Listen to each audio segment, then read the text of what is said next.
सहनाववतु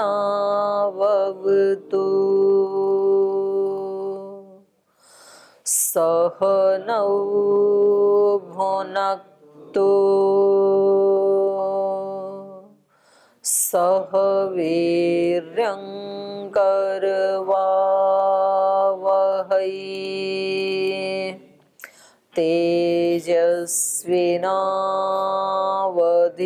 तेजस्विनावधीतमस्तु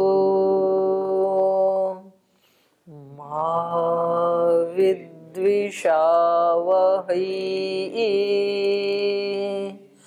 ॐ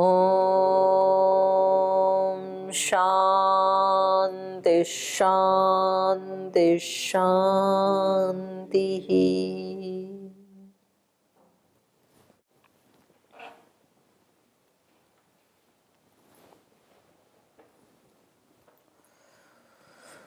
वेदांत दर्शन का द्वितीय अध्याय पढ़ रहे हैं और इसमें कल प्रथम सूत्र में इन्होंने ये प्रसंग उठाया कि प्रथम पाद में जो इस जगत के जन्म आदि के कारण बताए तो उनमें विरोधाभास दिखाई दे रहा है। कहीं तो ब्रह्म को इस जगत के जन्म आदि का कारण माना है तो कहीं मूल प्रकृति को माना है। तो इन्होंने कल उत्तर दिया था कि उसमें कोई विरोधाभास नहीं है बल्कि अविरोध ही है।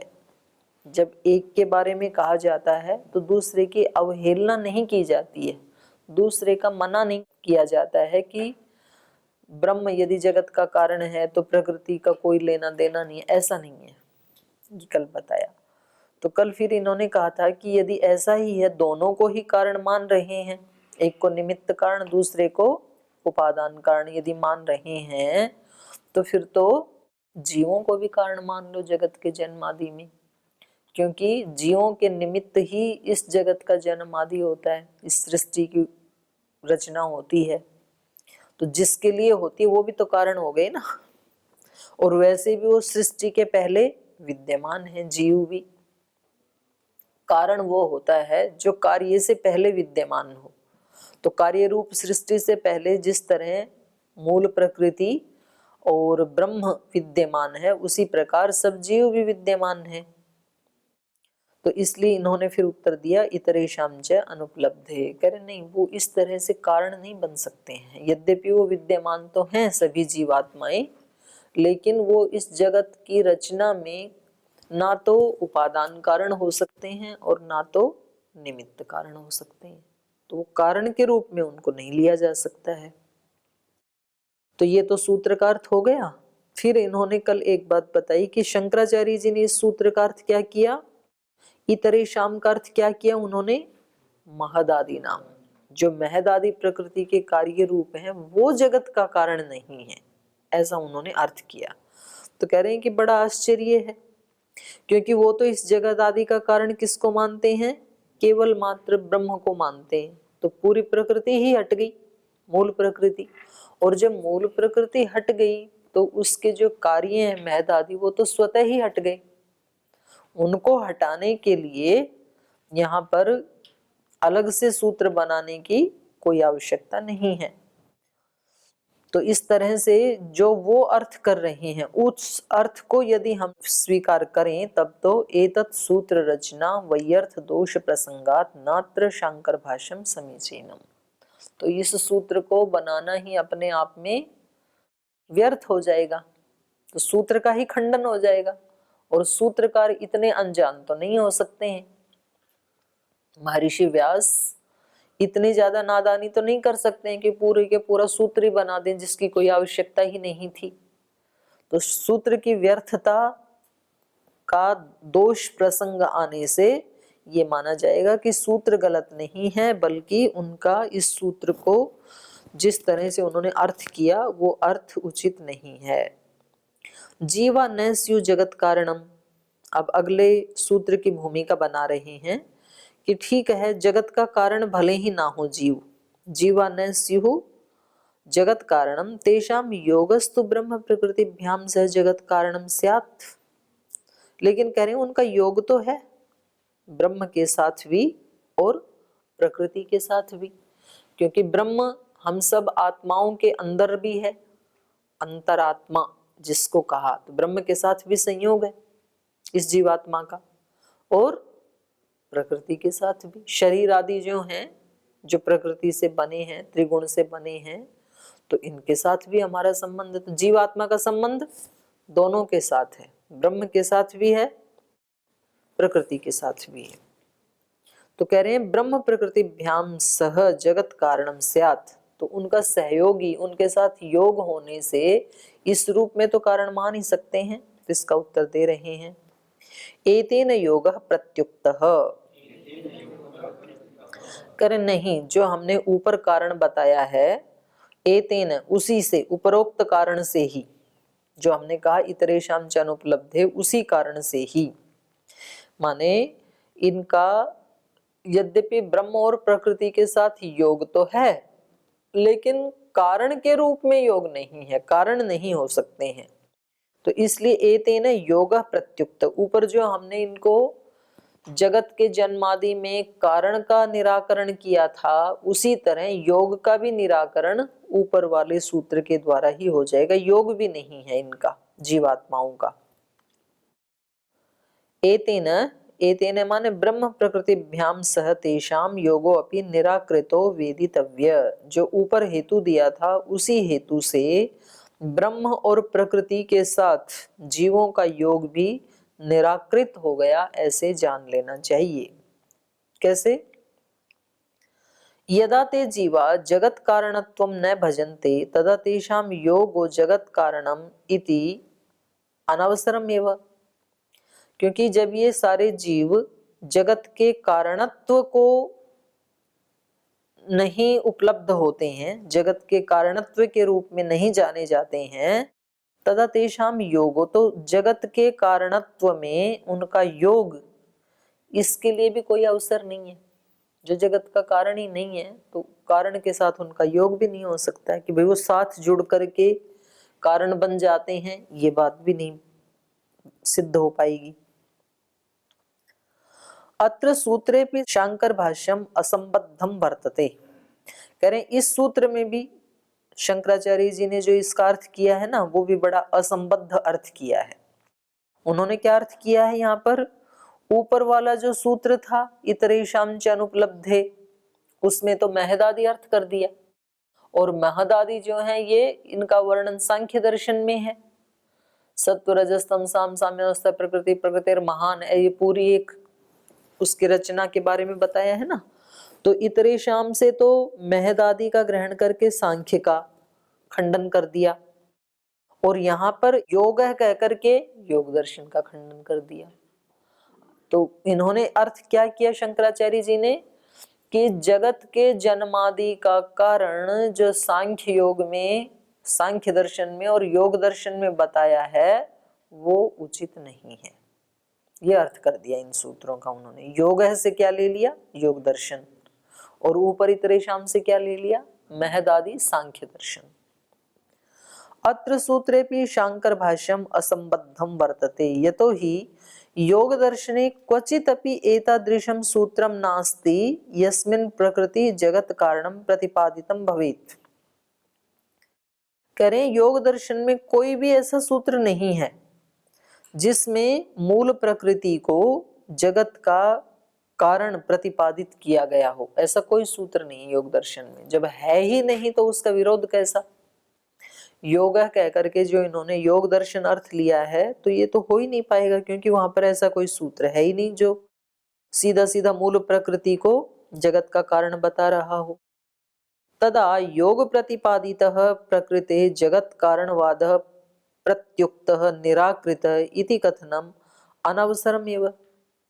जब वहां पर प्रतिपादन ही नहीं किया, तो फिर योग प्रतिपादितः, योग से प्रतिपादित अर्थात योग दर्शन में प्रतिपादित प्रकृते जगत कारणवादः, प्रकृति इस जगत का कारण है, इस कारणवाद का प्रत्युक्तः, प्रत्युक्तः माने निराकृतः, उसका निराकरण करना, इति कथनम अनवसरमेव, इस कथन का कोई अवसर ही उपलब्ध नहीं होगा। जब प्रतिपादन ही नहीं किया तो खंडन किसका कर रहे हैं आप। इन्होंने यहाँ योग कह करके योग दर्शन का खंडन किया कि योग दर्शन में जो प्रकृति को जगत का कारण माना है, जन्मादि का कारण माना है, वो उचित नहीं है। तो यहाँ भाष्यकार कह रहे हैं कि वहां तो माना ही नहीं प्रकृति को जगत का कारण, तो उसका खंडन करने के लिए ये सूत्र बनाए, तो ये अवसर ही नहीं है। अपरंच शांकर भाष्ये सूत्र वैयर्थ दोषोपि प्रसज्यते। और करें एक और बात भी है, चलो मान लेते हैं अभ्युपगमवाद से कि आप यहाँ पर योग का अर्थ योग दर्शन ले रहे हैं, तो कह रहे हैं तो भी सूत्र वैयर्थ दोषो अपि प्रसज्यते, तो यहाँ पर ये सूत्र बनाना व्यर्थ हो जाएगा। कैसे हो जाएगा?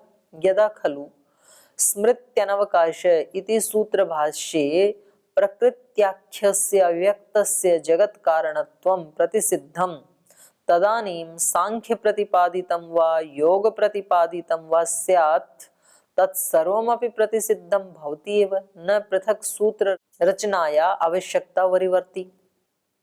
कह रहे हैं जो पहला सूत्र है, पहले सूत्र में पूर्व पक्षी की तरफ से इन्होंने यही तो कहा स्मृत्यनवकाश दोष प्रसंग। तो स्मृत्यनवकाश दोष प्रसंग का अर्थ क्या लिया इन्होंने कि श्रुति से अतिरिक्त प्रथम पाद में जो भी उपनिषदों के दर्शनों के प्रमाण दिए हैं जगत के जन्मादि के कारण के रूप में, वो सब क्या हैं? विरोधी होने के कारण उनका अवकाश नहीं है।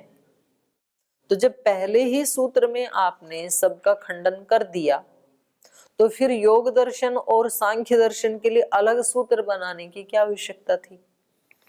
तो ये तो फिर एक दोष उत्पन्न हो गया ना। तो वही कह रहे हैं अपरंच शांकर भाष्य सूत्र वैयर्थ दोषोपि प्रसज्यते यदा खलु स्मृत्यनवकाशः, स्मृति का अनवकाश होने से ये हेतु देकर के प्रथम सूत्र में ही सूत्र भाष्य, सूत्र के भाष्य में शंकराचार्य जी ने प्रकृत्याख्यस्य अव्यक्तस्य, प्रकृति नाम का जो अव्यक्त मूल प्रकृति है, तत्व है, उसको जगत कारणत्व प्रतिसिद्धम, जगत के कारणत्व के रूप में उसका प्रतिषेध कर चुके हैं पहले ही सूत्र में। तदानीम सांख्य प्रतिपादितम व योग प्रतिपादितम व स्यात्, तो जब वहां पर स्मृति कहने से सबका प्रतिषेध हो ही चुका है, तो वो फिर वर्णन चाहे वो सांख्य में प्रतिपादित हो चाहे वो योग से प्रतिपादित हो, तत्सर्वमपि प्रतिसिद्धम भवति एव, सब कुछ वो प्रतिसिद्ध हो ही गया ना स्मृति कहने से। नहीं पृथक सूत्र रचनाया, तो अलग से सूत्र की रचना की आवश्यकता न वरिवर्ती, फिर तो आवश्यकता ही नहीं है। तो ये दो सूत्र व्यर्थ होने लगेंगे इस तरह से। तो पूर्व सूत्रे सूत्रकारेण सांख्य शब्दम आदाय तो निराकरणम नैव कृतम येन उत्तरस्मिन् सूत्रे योग नामना निराकरणस्य आवश्यकता स्यात्।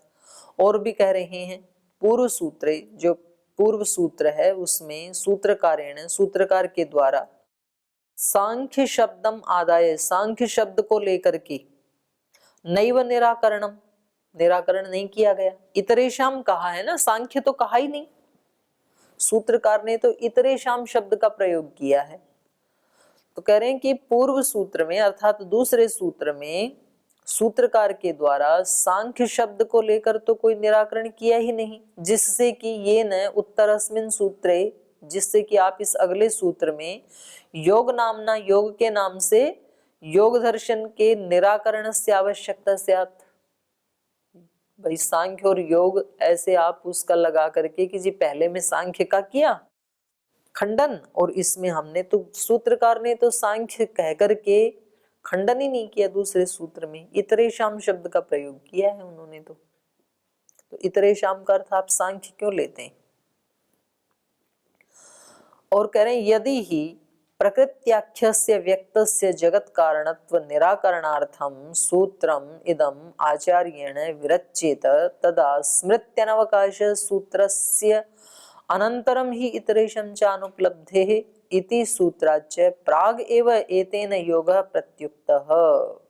और एक तीसरा दोष दिखा रहे हैं, दो दोष दिखाए, तीसरा दोष कह रहे हैं यदि ही, अगर तो प्रकृत्याख्यस्य व्यक्तस्य, प्रकृति नाम का जो अव्यक्त तत्व है, जो मूल प्रकृति है, जगत कारणत्व निराकरणार्थम, उसको जगत के कारण के रूप में निराकरण करने के लिए सूत्रम इदम आचार्येण विरच्येत, अगर ये सूत्र, तीसरा सूत्र आचार्य ने रचा होता, इस सूत्र की रचना की हुई होती तो तदा स्मृत्यनवकाश, पहले ये सूत्र पढ़ा कि स्मृति का अनवकाश है, ये बोला ही पहले सूत्र में।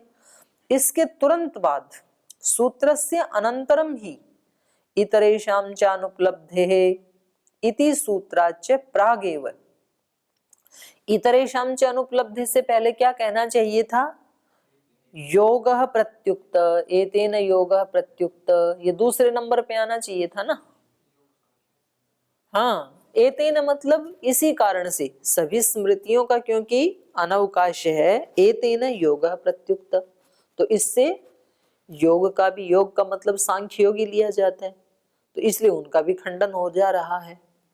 अगर ज्यादा ही स्पष्टता के लिए सूत्र बनाना भी था आचार्य को, तो जो सूत्र अभी 3 नंबर पे आया है, ये सूत्र 2 नंबर पे आना चाहिए था।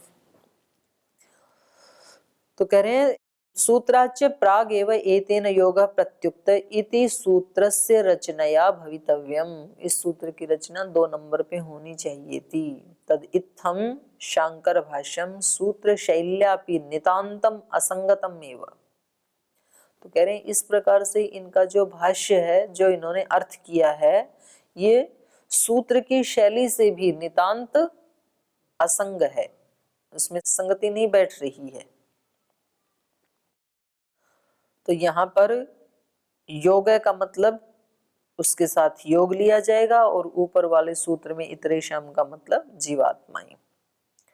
अब कह रहे हैं प्रकृति जगत उपादान कारणम इत्यत्र विशिष्टो हेतु उपन्यस्यते, अब प्रकृति ही इस जगत का उपादान कारण है, इसको विशेष रूप से इसका हेतु देते हुए अगला सूत्र बता रहे हैं सूत्रकार। न विलक्षणत्वादस्य तथात्वं च शब्दात्, कह रहे हैं अस्य, इस जगत का, न विलक्षणत्वात्, विलक्षण न होने से, न विलक्षणत्वाद अस्य, अस्य माने जगतः, इस, ये जो जगत है ना, ये प्रकृति से विलक्षण नहीं है।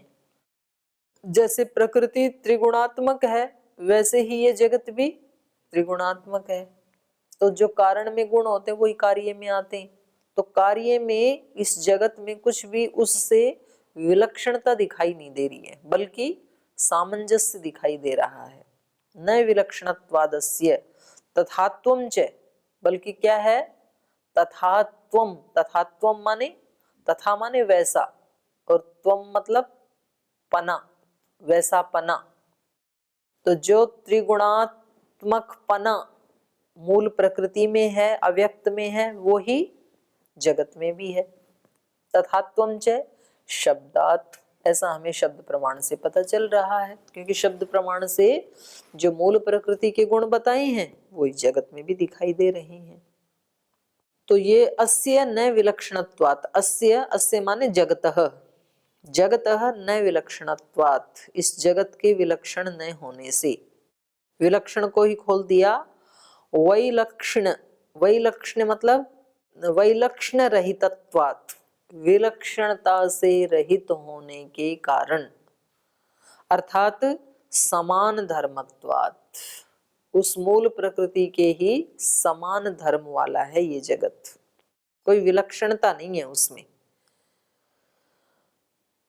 समान धर्मत्वात् प्रकृति अवश्यम उपादान कारणम अस्ति, इस जगत का और मूल प्रकृति का समान धर्म होने के कारण अवश्य ही ये बात सिद्ध हो जाती है कि उपादान कारण के रूप में प्रकृति को ही कारण माना जा सकता है, क्योंकि जैसा कारण होता है वैसा ही कार्य होता है। प्रकृति जड़ा, जगत भी जड़म अस्ति, क्योंकि प्रकृति जड़ है तो इसलिए जगत भी जड़ है। तो तथात्वं च शब्दात्, तथात्वं, तथात्वं माने जैसा कारण है वैसा ही कार्य, वैसा ही, कारणात् अविलक्षणत्वं च शब्दात् प्रतिपाद्यते, जैसे कारण में जो गुण हैं उनके साथ अविलक्षणत्व होने के कारण शब्दात प्रतिपाद्यते। शब्द प्रमाण से भी ये सिद्ध होता है कि जो गुण कारण में होते हैं वही गुण कार्य में होते हैं, कार्य उससे विलक्षण नहीं होता है। तो ये वैशेषिक का सूत्र दिया इन्होंने, कारण गुण पूर्वकः कार्य गुणः दृष्टः। कारण गुण पूर्वक ही कार्य का गुण देखा जाता है। कथम उच्यते अविलक्षणत्वम्, कह रहे आप कैसे कह रहे हैं कि समान धर्मता है, विलक्षणता नहीं, ये आप कैसे कह रहे हैं। समान धर्मत्वम जड़त्वम जगति विद्यते, आप कैसे कह रहे हैं कि मूल प्रकृति जड़ है, ऐसे ही ये जगत भी जड़ है, उसके समान धर्म वाला है। जबकि हमें तो शब्द प्रमाण में क्या मिल रहा है, देखो शतपथ ब्राह्मण में कहा यावता क्वचित चेतनत्वम खलोपि शास्त्रेषु प्रतिपाद्यते मृत अब्रवीत। मिट्टी बोली, बोलने का काम जड़ करता है कि चेतन, चेतन करता है। तो यहाँ पर तो मिट्टी को क्या दिखा दिया, चेतन।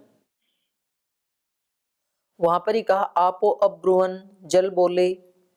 छांदोग्य उपनिषद में कहा तत्तेज ऐक्षत, उन तेजों ने सोचा, ईक्षण किया। तो ये सारे लक्षण किसके हैं, चेतन के हैं। तो यहाँ पर जल भी चेतन है और तेज भी चेतन है, मिट्टी भी चेतन है। ता आपह ऐक्षंत, उन जलों ने ईक्षण किया। तो ये सारे चेतन के लक्षण हैं। ते अग्निम अब्रुवन विजानाहि किम एतद यक्षमिति। तो यहाँ पर ते कौन है, वो जो उसमें कथा आती है ना केनोपनिषद में, कि वो यक्ष जो है देवों को अहंकार हो गया कि मैं बड़ा ऐसे करके। तो भगवान ने सोचा, ब्रह्म ने सोचा कि भाई इनको तो बड़ा अहंकार हो गया, तो इनका थोड़ा सा ठीक करना चाहिए दिमाग। तो भगवान जी ठीक करते हैं ऐसे। तो भगवान ने यक्ष का रूप लिया ब्रह्म ने, और वहां जाकर के खड़ा हो गया। तो फिर अग्नि ने पूछा आप कौन है, बोले आप कौन है, बोले मैं तो अग्नि हूं, 1 मिनट में इस सारे जगत को जला के खाक कर दे दूं। तो उन्होंने तिनका रख दिया, बोले इसको जलाओ। फिर तो पूरा बल लगा करके उसको जला नहीं पाई। तो अग्नि बोले भाई मैं तो इससे पाला पड़ गया, मैं नहीं इससे जीत सकता, आप ही जाके देखो। तो फिर वायु देवता आए, जल आए, तेज आई, तो सब ने अपना अपना पूरी ताकत लगाई, लेकिन तिनके को वायु उड़ा नहीं सका, अग्नि जला नहीं सका, जल गीला नहीं कर सके, उसको बहा नहीं सके।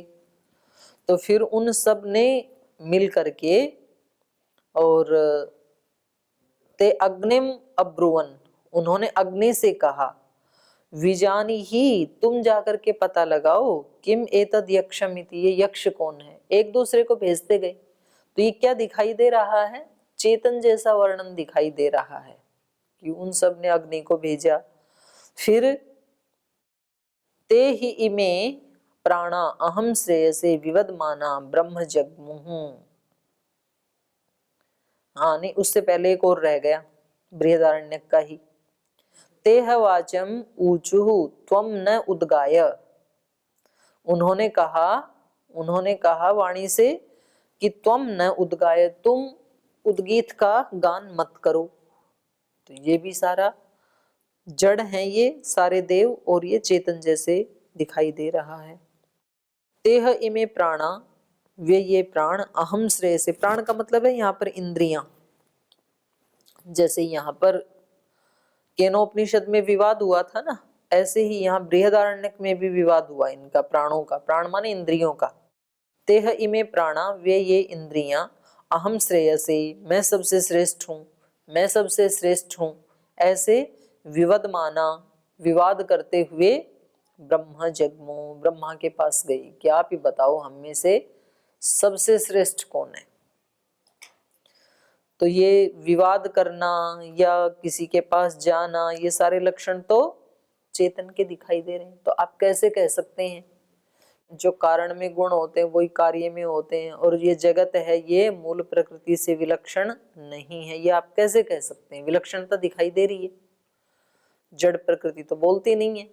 और यहाँ तो सृष्टि में हम देख रहे हैं, ये तो शब्द प्रमाण है ना, बृहदारण्यक, और केनोपनिषद, छांदोग्योपनिषद, शतपथ ब्राह्मण, तो ये तो शब्द प्रमाण ही बता रहा है, प्रमाण ही बता रहा है कि ये जड़ नहीं है। तो विलक्षणता तो है इसमें उससे। अब उसका अत्र उच्यते, उसका उत्तर दे रहे हैं। अभिमानी व्यपदेशस्तु विशेषानुगतिभ्याम। कह रहे नहीं, वो वास्तव में बोलते नहीं है, बल्कि वो कैसा कथन है, अभिमानी व्यपदेश है। वो पृथ्वी आदि का चेतन की तरह से बोलना, ये क्या है, अभिमानी व्यपदेश है। तो ऐसे तो बनाए जाते हैं कोई बात समझाने के लिए अलंकारिक वर्ण, गौण प्रयोग नहीं, अलंकारिक वर्णन है ये। अलंकार बना करके कुछ समझाना, जैसे पंचतंत्र में नहीं आती हैं कहानियां, उसने चिड़िया ने कहा, पर्वत बोले, गाय बोली, तो गाय कोई ऐसे थोड़ी बोलती है। जैसे हम कहते हैं ना कि जी, जैसे आपने यहाँ पे हलवा बनाया, तो फिर आप मेरे को फोन कर, जी हलवा आपको बुला रहा है, तो हलवा थोड़ी बुलाता है कभी। तो एक गौण प्रयोग कह सकते हैं उसको, अलंकारिक वर्णन कह सकते हैं, वो थोड़ी बोलता है कि जी आ जाओ, जी भोजन बुला रहा है आपको, ऐसे बोलते हैं ना। किसी के लिए थाली परोस के रखी, वो व्यक्ति आया नहीं अभी, जी ये खाना आपको बुला रहा है, जल्दी आ जाओ, ऐसे। तो कह रहे हैं अभिमानी व्यपदेश तु एष न यथार्थिक चेतनत्व व्यवहार है, ये यथार्थ में चेतन का व्यवहार नहीं है। किंतु स तु खलु अभिमानी व्यपदेश, अभिमानी व्यपदेश मतलब अभिमन्यते, अभिमन्यते माने अभिलक्ष्य कम अपि वृत्तांतम मन्यते कल्प्यते यह सो अभिमानः। अभिमान क्या है, अभिमान को खोला, अभिमन्यते, अभिमन्यते मतलब अभिलक्ष्य कम अपि वृत्तांतम, किसी भी वृत्तांत को लक्ष्य करके, मन्यते, मन्यते माने कल्प्यते, ये कल्पना कर ली जाती है, यह जो कल्पना कर ली जाती है, सो अभिमान, उसको कहते हैं अभिमान। तो अभिमान से युक्त जो अभिनय, अभिनय अलंकार, अभिनयो अलंकारो वा अस्य अस्ति इति सो अभिमानी, जिसमें अभिनय अलंकार हो, माने अभिनय कर रहा हो कोई। अभिनय करने वाला कभी भी रियल नहीं होता है ना। जैसे मंच के ऊपर अभिनय करता है कोई व्यक्ति, राम का करता है मानो, तो राम थोड़ी है, राम का अभिनय कर रहा है। तो ऐसे ही ये चेतन का अभिनय कर रहे हैं, जल अग्नि आदि, वास्तव में ये चेतन है नहीं। तो कह रहे हैं ऐसे ही जैसे हम ये देखते हैं वो वास्तविक चेतनवत नहीं है। सो अभिमानो अभिनयो अलंकारो वा अस्य अस्ति इति सो अभिमानी तस्य व्यपदेशो अस्ति, न तो वास्तविक चेतनत्ववतः, वास्तव में वो चेतनत्व वाले नहीं है। वेदेपि यथा निरुक्ते खलु उक्तम, ऐसे वेद में भी मिल जाते हैं अलंकारिक वर्णन, निरुक्त में भी मिल जाते हैं। मनुष्यवत देवता विधानम, जैसे वेद में और निरुक्त में जो देवताओं का वर्णन किया गया है, वो कैसा किया गया है, मनुष्यों के जैसा। जैसे मनुष्यों के हाथ पैर आंख नाक कान आदि हैं, ऐसे वहां देवताओं का विधान किया है। अतः किमर्थः सो अभिमानी व्यपदेश, ये अभिमानी व्यपदेश किया क्यों जाता है, तो उसका उत्तर दे रहे हैं।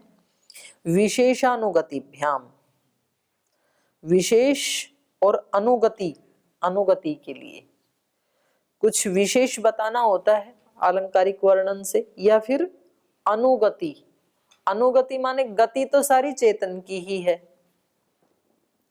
और अनुगति उस चेतन की गति को बताने के लिए जो अनुगति होती है, अनुमान, उसको अनुगति कहते हैं। तो उसके लिए, अनुमान के लिए इसको प्रयोग किया जाता है अभिमान को। उच्यते, इसके बारे में कहा, विशेषानुगतिभ्याम, विशेषाय च अनुगतये च, विशेष के लिए माने, विशेष का मतलब है विशेषत्व प्रतिपादनाय च अनुगति, अनुगति माने अनुगमनम, अनुगमन रूपी जो अभिप्राय है उसके परिणाम तज्ज्ञापनाय, उसको अनुगमन के परिणाम को ज्ञापित करने के लिए तौ च अभिप्रायौ, ये दो अभिप्राय हैं, विशेषानुगति रूपौ, विशेष और अनुगति रूप जो अभिप्राय हैं उस प्रयोजन के लिए तत्र तत्र प्रकरणे प्रदर्शितौ, ये अभिमानी व्यपदेश किया जाता है। तस्मात् प्रकृति जगत उपादान कारणम अनिवार्यम विज्ञेयम, तो इसलिए उपादान के रूप में प्रकृति को ही इस जगत का उपादान कारण मानना चाहिए। इसमें कोई, इन प्रसंगों को देख करके कोई भ्रम उत्पन्न नहीं होना चाहिए। और दृश्यते तु, ये देखा भी जाता है लोक में।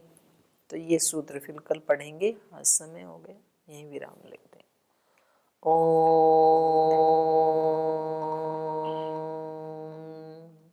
शांति शांति शांति।